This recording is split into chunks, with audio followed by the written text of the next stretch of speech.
आज का हमारा टॉपिक है आरएलसी पीएलसी में कॉन्ट्रैक्टर टाइमर और काउंटर के वर्किंग में क्या डिफरेंस होता है, वर्किंग में तीनों में क्या अंतर है।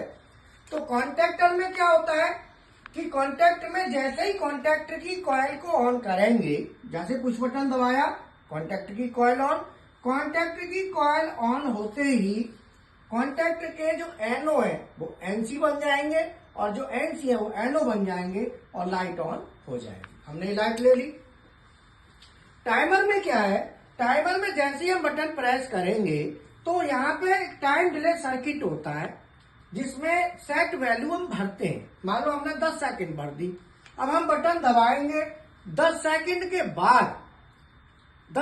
के बाद लाइट ऑन होगी। यहां भी हमारी कॉइल होती है टाइमर में भी, जिससे टाइमर की कॉइल ऑन हो जाएगी 10 सेकंड के बाद होगी। अर्थात कॉन्टैक्ट में क्या हो रहा है, तुरंत हो रही है।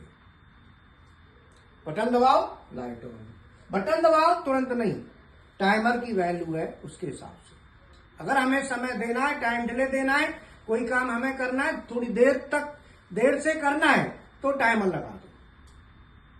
काउंटर काउंटिंग के लिए यूज होता है, जैसे काउंटर का नाम है काउंटर, सो काउंटर काय के लिए, काउंटिंग के लिए। तो वहां पे क्या है कि हमने बटन ले ली तो काउंटर का ये सर्किट है, यहाँ पे पल्स आएंगी काउंटर की। तो काउंटर में मैंने सेट वैल्यू 5 दे दी तो मैं बटन को 5 बार दबाऊंगा तो यहाँ पे 5 आ जाएगा एक्चुअल वैल्यू में। जैसे ही एक्चुअल वैल्यू सेट वैल्यू के बराबर होगी तो लाइट ऑन हो जाएगी। तो यहाँ पे हम लिखेंगे कैसे, PV1 5 times press then light on, PV1 press T1 on after 10 second light on. यहाँ पे लिखेंगे PV1 press K1 on light is on if K1 is on, PV1 press K1 on और इमीडिएट लाइट ऑन। तो यहाँ पे तीनों में जो अंतर है वर्किंग में सीधा सीधा है।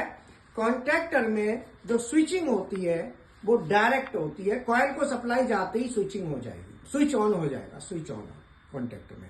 टाइमर में स्विचिंग होती है एक टाइम डिले के बाद होती है, और काउंटर में स्विचिंग होती है काउंटिंग की वैल्यू, जो निश्चित काउंटिंग की वैल्यू है उसके बाद होती है।